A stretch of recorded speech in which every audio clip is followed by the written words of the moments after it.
Coming in at number 10, we've got a bit of an honorable mention with the iconic Thanos. That's right, while he's best known as being a powerful cosmic warlord, Thanos has occasionally fought on the side of good during the Marvel Universe's long history, and contrary to appearances, he actually might be one of the smarter beings in the entire galaxy. Considered a genius even by the standards of the incredibly advanced Eternals, Thanos' intellect is the only reason he's been able to come up with so many universe-spanning plans over the years, and has led to his ability to teleport, fly, and technically even led to the infamous Thanos copter. And while he more often fights the Avengers than not, he's still had to be consulted a few times by them when it comes to cosmic threats that outweigh even the power of Thanos. Number 9. Amethyst. Technically, Amethyst is believed to be one of the most powerful magic users in the DC universe, due to the fact that she is descended from a Lord of Order. Well, at least initially. In the current continuity, Amethyst doesn't have quite the same power levels because she doesn't have quite the same origin. Here she also gets power from her lineage though, which has grown over time as others in her family have passed on their power to her, although I don't think she's descended from a Lord of Order anymore in the current continuity. Similar to a Green Lantern, Amethyst can use her power to create constructs, but instead of them being light constructs, she can make crystal constructs. She can also use hard light to conjure crystals, which themselves are sharp enough to be used as weapons on their own. Amethyst can also imbue crystals with specific powers, making her power set a strangely diverse one as well. And friends, before we move on to this next spot, if you are loving this list and you want more powerful magical lists, oh my goodness, there's so many powerful magic users in both of the big two, so let us know and we will get that for you. Number 8. Daimon HELLSTROM. We don't talk about Daimon HELLSTROM enough on this channel, so I'm happy to have him featured here on my powerful mystical superheroes list. While Daimon is often thought of as being more demonic in origin, that is kind of exactly what connects him to the realm of mysticism as well. After all, demons are usually all connected within the world of magic in Marvel, and I would say in DC besides. Daimon also might be the son of a powerful demon who either is or at least claims to be the devil, but that doesn't mean that he's a bad guy. Daimon has often tried to live his life more as a hero and initially was like an occult detective in the comics, answering calls and trying to fight against his dark side, balancing it with good deeds and acts of heroism as he combated against other demons and the evil side of the supernatural. Number 7. Jason Blood. When we talk about Etrigan, we often have a tendency to forget about Jason Blood, whom the powerful Prince of Hell is bonded to. While Jason might not be hellish royalty, he's actually still impressively powerful, even on his own. In the New Earth continuity, it was during his time with Etrigan likely that Jason became more powerful and well trained in the mystical arts and world of occult and demonology. However, it was hard for Jason to discern his true origin initially, as being bonded to Etrigan made his memories foggy. It was initially believed he was a member of the cult of Gaia, but later he learned that before his time bonded to Etrigan, he was a simple peasant and family man, who after the bonding process, in an uncontrollable frenzy, basically killed his own wife and his children, earning the name Jason of the Blood, later shortened to Jason Blood. In the Prime Earth continuity, however, Jason Blood was a scribe to Merlin, learning from him. When he was chosen to be bonded to the demon Etrigan, Merlin chose to bond Jason because he saw Jason's destiny. In both continuities, even without his bond to Etrigan, Jason Blood is a powerful magic user, although his bond to Etrigan does of course make him even stronger. Number 6. John Constantine. John Constantine is a fan favorite among DC and of course Vertigo readers, or former Vertigo readers since Vertigo's not a thing anymore. While he isn't the most natural born caster, he is good at making do with what he's got and smooth talking his way through solutions to, at times, seemingly apocalyptic problems. Constantine is kind of like the Odysseus of magic users. He's wily, surprisingly quick-witted, resourceful, and fairly ruthless. There is also no low too low for him to sink to, which means that he often pulls off impressive feats by the skin of his teeth simply because he's willing to go a route that most heroes wouldn't or couldn't even entertain. Of course, this also makes him quite a bit of a scoundrel, which is also perhaps what makes him all the more charming and well liked among us fans. In other words, Constantine is more powerful for how resourceful he is than his own personal power set, I would say. He also is an anti-hero or hero that you love to read about, but probably not one you'd actually want to know or befriend were he to exist in real life. I know there's going to be people in the comments that are going to be like, no, I want to be friends with Constantine, but just be careful because, you know, he might sacrifice you to try to get something for himself or to try to fix a bigger problem. He's definitely done that to people before and just killed them and been like, sorry about that. Sorry mate, that's just how it goes. Number 5. Dr. Fate. Whether we are talking about Nabu, Kent, or Khalid, there have been many powerful incarnations of Dr. Fate over the years. The current Dr. Fate in the comics though is Khalid, so we're going to talk a little bit more about him today, although all Dr. Fates are powerful. Khalid might be the newer Dr. Fate, but that doesn't mean he's weak. He might still be getting a hang of his powers, but when we got to glimpse into his potential future during the Future State event, we learned that Khalid is fierce, capable, and brave enough to take on Merlin and bring the Justice League Dark back together in order to get their help in facing off with Merlin. While in this alternate future Dr. Fate and the Justice League Dark fail to stop Merlin in the end, Dr. Fate here does inform Etrigan that there is one future where the team wins against their foe and declares that he knows this because he's lived all of these possible futures out before. Also, wow, that is such an Infinity War moment. He's like, look, there's only one reality where this is gonna work out, so just you remember stuff, Etrigan, because you exist sort of outside of time because you're a demon. This also means that while we see Dr. Fate lose here, there is a reality where he and his team win against Merlin, which is an amazingly impressive feat because Merlin is crazy powerful, especially in Future State. Coming in at number 4, we have the one and only Tony Stark.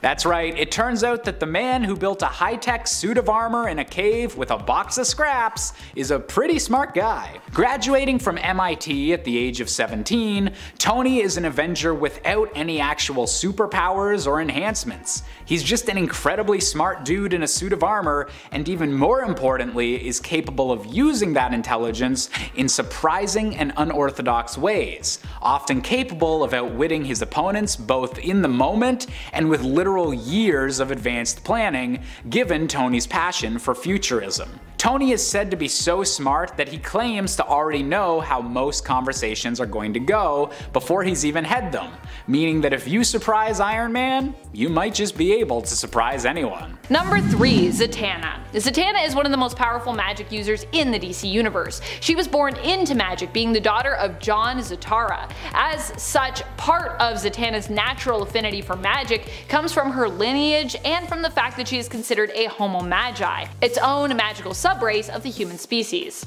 Whether we're talking about New Earth or Prime Earth in terms of our DC continuities, Zatanna is considered a magical powerhouse in either. She also loves magic so much at one point that she actually had to acknowledge that it was an addiction for her. That's how steeped in magic she is. Among her long list of powers, she is capable of manipulating and controlling time, traveling to alternate worlds and dimensions, elemental manipulation and control, telepathy, telekinesis, memory manipulation, matter manipulation at a molecular level, healing, creating force fields, teleporting, turning invisible or phasing, and illusion casting, or possibly even reality warping. Like I said, depending on which continuity we're talking about. This is cross-continuity powers, but still. It's nuts. Number 2. Wiccan. As a fan favorite, Wiccan has also been thought of as a perfect pick for Sorcerer Supreme at times where we've been lacking one, or just at times where Strange seemed to be keeping an eye on, you know, a potential replacement.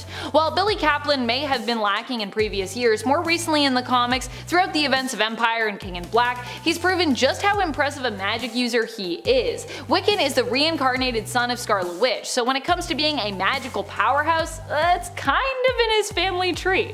While on his honeymoon with his new husband and love of his life, Hulkling, Billy helped to save an entire resort planet's populace and tourists from Null's symbiotic space dragons. The cool thing about Wiccan's powers is they typically work based on his will and his desires, allowing him to warp reality as need be. So if he wants something to happen magically, it can, and it just does. And fortunately, he seems to have a little bit more control over that in comparison to Wanda, who has willed things into existence before without really knowing, or at least willing to realize, that her magic was behind it.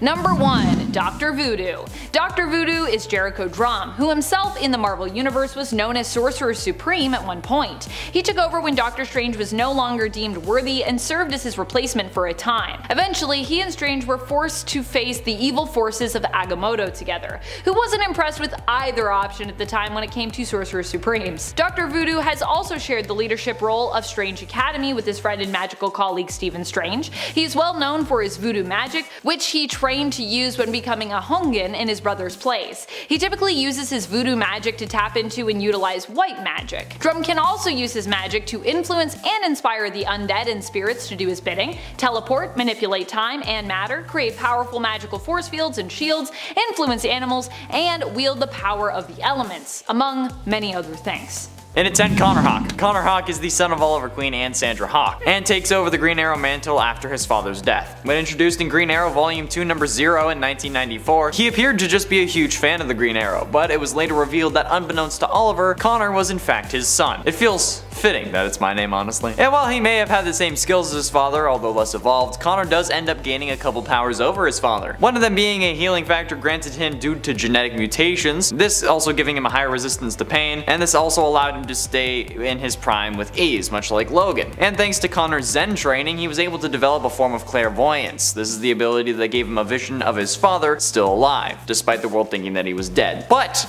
while he didn't have any powers, he was still pretty badass. So see, he has a reason to be on this list other than just sharing my name, okay? Plus, clairvoyance doesn't really count as a superpower. It could just be him like wanting it really hard and then like it just being a thing. So hey, look, at one point he didn't have powers. Coming in at number 9, we have Peter Parker, the Spectacular Spider-Man. Peter may be best known for spinning webs of any size and catching thieves just like flies, but one of his greatest superpowers might just be his mind. Even before being bitten by a radioactive spider, Peter Parker was a high school genius, and is the mastermind behind all of his own technology such as spider bots, spider trackers, and even the web fluid in canisters that allow him to swing around New York. While he might often be overlooked by the rest of the genius level Avengers, we all know that Spider-Man is an incredibly brilliant hero for the people of Manhattan. Coming in at number 8, we have Henry McCoy, aka Beast. Considered one of the foremost experts on mutants, a position that is helped by his own incredibly blue and fuzzy mutation, Henry McCoy could be considered the brains of the operation known as the X-Men. While perfectly capable of defending himself and becoming a vicious fighter whenever he needs to, Beast prefers to live life as peacefully as possible, much preferring to focus on his science and mutant politics rather than engage in direct combat.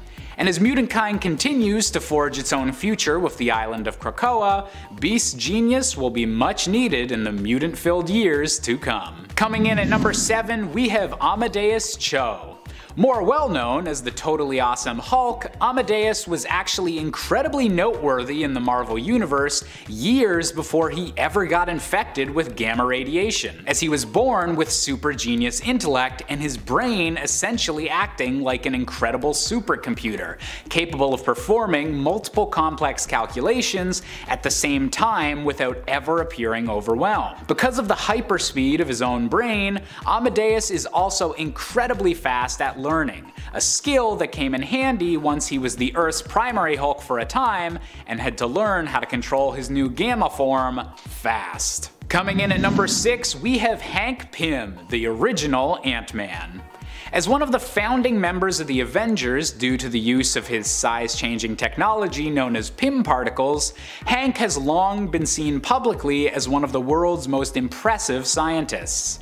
However, Hank's intellect hasn't just been used for size-changing technology, as he's also the mastermind behind the creation of the evil artificial intelligence known as Ultron. And while Ultron is one of the most terrifying villains in the Marvel Universe that the rest of the Avengers definitely wish Hank hadn't been smart enough to make, the fact that he was able to create an entirely new intelligence means that Hank is perhaps a little bit too smart for his own good. Coming in at number 5, we have Bruce Banner, aka the Incredible Hulk. Bruce Banner's scientific cred and reputation might have been tainted just a little bit by all the destruction caused by his own transformation into the Hulk, but at the end of the day, he's still an incredibly talented and genius level scientist. Knowing more about gamma radiation than nearly anyone else on the planet, given his own incredibly up-close experiences with the substance, Bruce Banner got his PhD in nuclear physics with the intent of helping as many people as possible,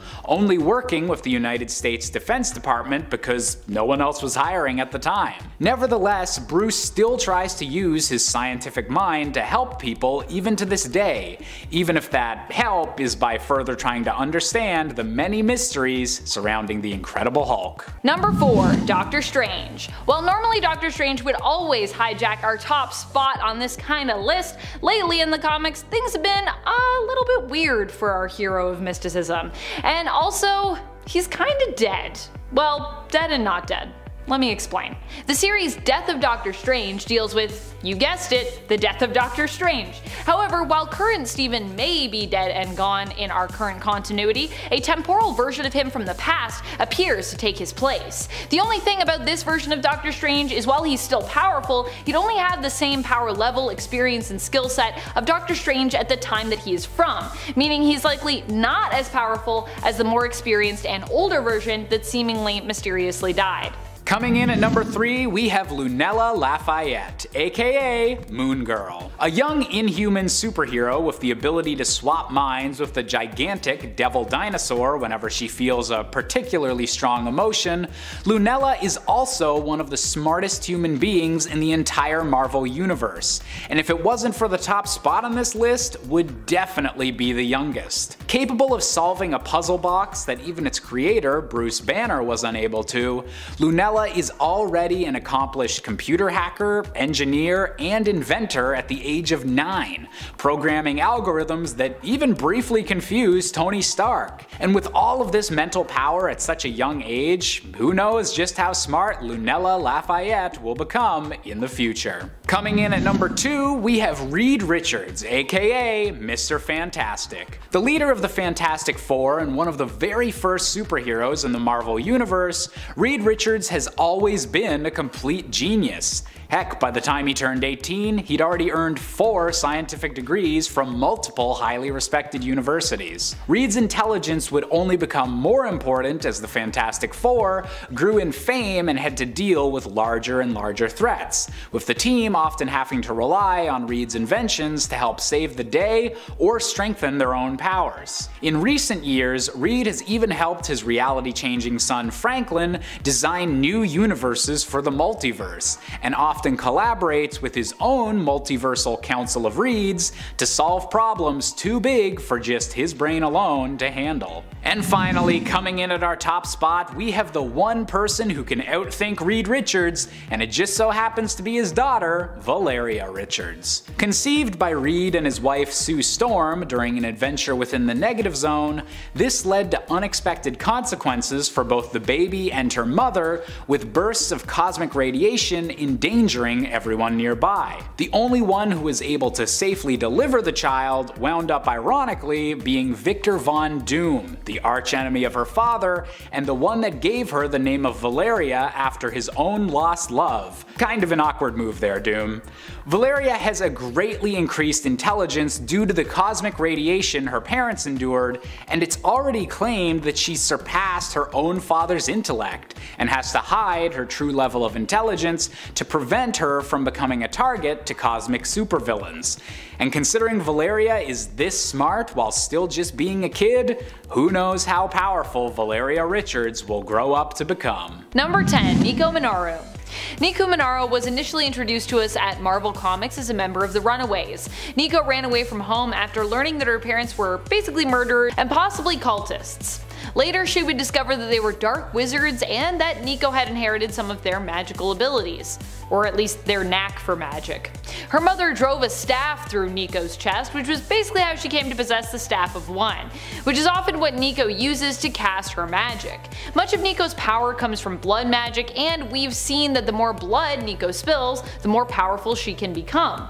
Even without the Staff of One, she has become adept at casting some spells. NICO's magic initially was also shown to be quite unpredictable when it came to the effects of the spells she cast. I believe originally she could, I don't know if this is still a thing, but originally anytime she cast a spell she could only cast it once. So if she ever said that thing again, it would do something totally different. And at 9, Black Widow. Natalia Romanova, aka Black Widow, is a former Russian KGB agent. She was trained by the Red Room as a part of the Black Widow Ops program to be the ultimate super spy. She defected to the United States of America from the Soviet Union to join S.H.I.E.L.D., and later Black Widow would then become a member of the Avengers, and she has been on the team on multiple occasions. She is a woman with a mysterious past which few know about. The exact year and location for the birth of Natasha Romanova is unknown. It has been rumored that Natasha was somehow related to the last ruling Tsars of Russia, but this rumor was never proven. There are varying accounts of Romanova's early life, and this is a part of what makes her so mysterious, but her being mysterious is also part of what makes her such a badass, even without any powers. And at 8, Karate Kid. No, not that Karate Kid, okay? Mr. Miyagi has nothing over this guy. Karate Kid is actually Val Armour, a superhero from the future and also a member of the Legion of Superheroes. He is a master of every form of martial arts that has been developed by the 30th century. The extent of his skill was so great that he could severely damage various types of hard material with a single blow, and was briefly able to hold his own against Superboy through the use of what he called super karate. So already seeming pretty legit. Val Armour was the son of Japan's greatest crime lord, Kyaru Nezumi, also known as the Black Dragon. When he was born, his mother, the American secret agent Valentina Armour, tried to hide him from his father, but she failed and was killed for her affront. Japan's biggest hero, Sensei Toshiaki, the White Crane, eventually killed Black Dragon for his crimes and adopted the infant Val. He raised Val as if he were his own son and trained him in all manner of martial arts. Val became the youngest warrior ever to earn the title of samurai, and he went to work for his local shogun. However, after trying his best and failing to please his supervisor, he quit and searched the galaxy for new forms of battle to master. This sounds like a superhero my dad would absolutely love. And at 7, the Punisher. He's known for his violent methods and his high-tech weapons, including his battle van. And in the 90s Spider-Man animated series, which is of course the one I'm going to be talking about, he works with Chip, who monitors him through his computer. His iconic symbol is a large white skull on his chest. Punisher went to New York City thinking that Spider-Man was behind a string of attacks at Empire State University. Later, he would be convinced of this when Spider-Man mutated into Man-Spider. He was later captured and taken to the parking garage of the World Trade Center, and with the help of Kraven the Hunter and Mariah Crawford, Spider-Man was cured. He later returned and thought that Peter was the Green Goblin and kidnapped Mary Jane Watson, but then he captured Harry Osborn, but just still wanted to know what Peter knew about Mary Jane's disappearance. Just as he was about to ask, Mary Jane's clone appeared, and the Punisher let him go. But I mean, I think we all know that Punisher's pretty damn powerful. Just no morals, man. He'll use lethal force. That was the closest they got to saying kill in that show. Lethal force.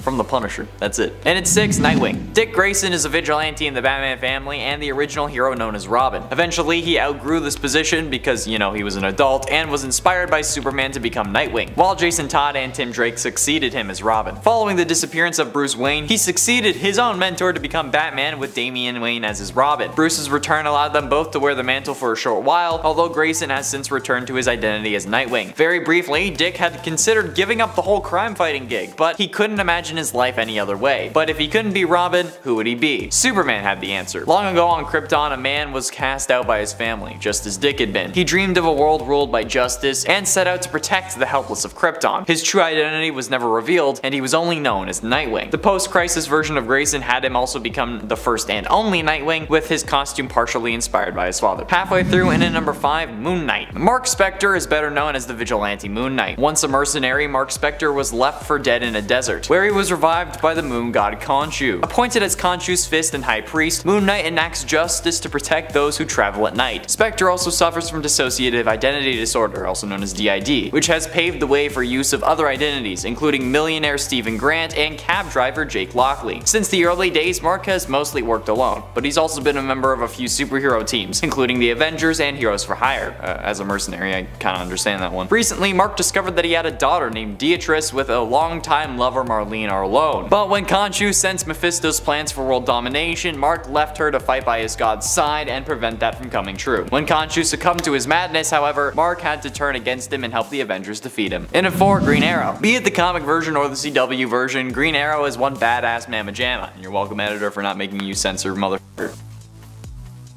And ignoring the whole Spectre or anytime he has a lantern ring thing, this guy is wicked skilled. Like, sorry Hawkeye, but there's a reason that Black Widow got the movie and you got a limited Disney Plus series. With his seemingly limitless supply of trick arrows, GA is really able to best anyone who comes his way, including the Monitor in the Crisis on Infinite Earths crossover from the CW. Since then, he uses an antimatter arrow to stun him in order to keep fighting off shadow demons so that 3.1 billion additional people could be saved from Earth 38 before its destruction. Plus, we love a hero who was stranded on a deserted deserted island for 5 years that causes him to turn from a billionaire playboy dickhead to a superhero. Maybe to become a superhero, I need a yacht as well. Although mine would be called the King's Gambit, and we'd play checkers, not chess. I also wouldn't bring my girlfriend's sister on board. Mostly because she doesn't have a sister, and because I don't have a girlfriend. But if I had a yacht, I'm sure I would have one. Getting close to the end, and in number 3, Daredevil. Daredevil's life is a mix of joy and tragedy. The story of Matt Murdock began with his father, Jonathan, battling Jack Murdock, who raised his sons, Matt and Mike, alone, claiming Matt's mother had died. Jack wanted his sons to be more successful than him. He impressed upon Matt that he needed to constantly study instead of playing sports with the other kids. Jack had hoped that Matt would become a doctor or a lawyer instead of a uneducated pug like himself. Don't hate on pugs.